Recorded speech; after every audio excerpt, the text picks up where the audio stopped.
Ever wondered what the first and last thing a soldier does on deployment is? It's not breakfast, and it's not hitting the sack. It's a ritual as old as warfare itself, a critical moment of vigilance that has defined military life for centuries. It's called the Stand To. Imagine the world just before sunrise. The sky is a canvas of deep blues and purples, a quiet, almost magical time. But for soldiers in a combat zone, this is the most dangerous hour. This twilight period, both at dawn and at dusk, is when visibility is poorest, creating the perfect cover for an enemy attack. This is why the Stand To exists. It's a mandatory, all-hands-on-deck state of heightened alert. So, what does it actually look like? Long before the sun even thinks about peeking over the horizon, alarms go off. Soldiers don't just roll out of bed, they gear up. Helmets on, body armor strapped tight, weapon in hand, and a full combat load of ammunition. Every single person, from the newest private to the commanding officer, moves to their designated fighting position. Whether it's a trench line, a guard tower, or a fortified bunker, everyone has a place to be. Once in position, it's a waiting game, but an active one. Your eyes are straining, scanning every shadow, every flicker of movement in the distance.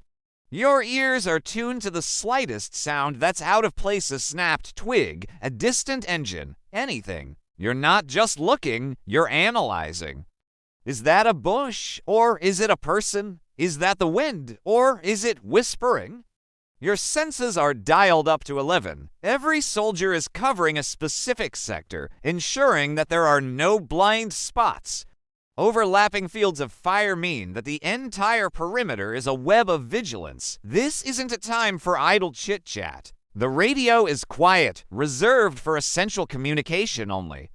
This is a period of intense, focused silence. You're alone with your thoughts, but you're also deeply connected to the person on your left and your right. You're a link in a chain of defense, and you know that they are just as alert, just as ready as you are. It's a powerful, unspoken bond of trust. You're trusting them with your life, and they're trusting you with theirs. The Stand To isn't just about defense. It's also a crucial time for preparation. As the light slowly improves, you use the opportunity to inspect your gear. You check your rifle's optics, make sure your night vision is functioning, and count your magazines again. You re-examine your surroundings, noting any changes from the day before. Has that pile of rocks always been there? Is that new piece of trash on the road a marker for something sinister? It's a constant process of mental mapping and threat assessment. This ritual isn't a modern invention. Think of Roman legionaries standing guard on Hadrian's Wall, or soldiers in the trenches of World War I, gripping their rifles as dawn broke over no man's land. The technology has changed, but the principle remains exactly the same. The moments of lowest light are moments of highest risk. The Stand To is a tradition born from hard-learned lessons and paid for in blood. It honors the timeless truth that complacency kills. It's also a profound mental exercise. Standing there, in the cold morning air, you're forced to confront the realities of your situation. It's a time for mental rehearsal. What do I do if we take contact from the front? What's my role if an eye goes off? You run through the drills in your head over and over until the reactions become pure muscle memory. This mental conditioning is just as important as physical readiness. When chaos erupts, you don't have time to think, you have to act.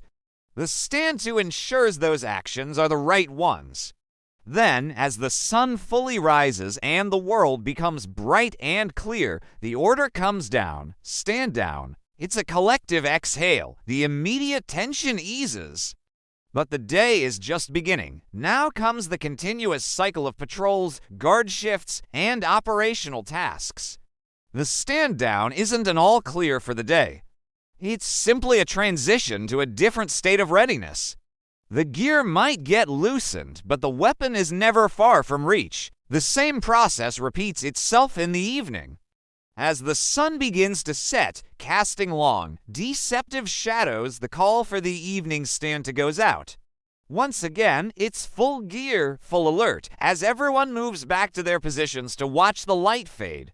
The enemy knows you're preparing for the night, and they might try to exploit the transition. The evening stand 2 closes the door on the day and locks it tight for the night ahead.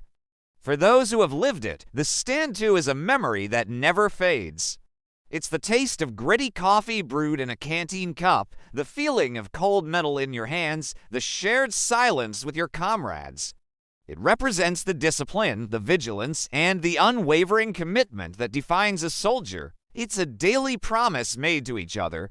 I am awake. I am ready.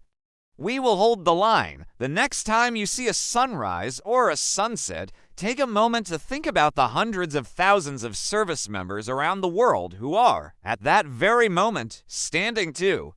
They are on that wall, holding that line, ensuring the safety and security that allows the rest of us to live our lives in peace. It's a small, daily act of immense dedication. Thanks so much for watching. If you found this glimpse into military life interesting, please hit that like button and subscribe for more content. We'd love to have you as part of our community. Stay safe, and we'll see you in the next video.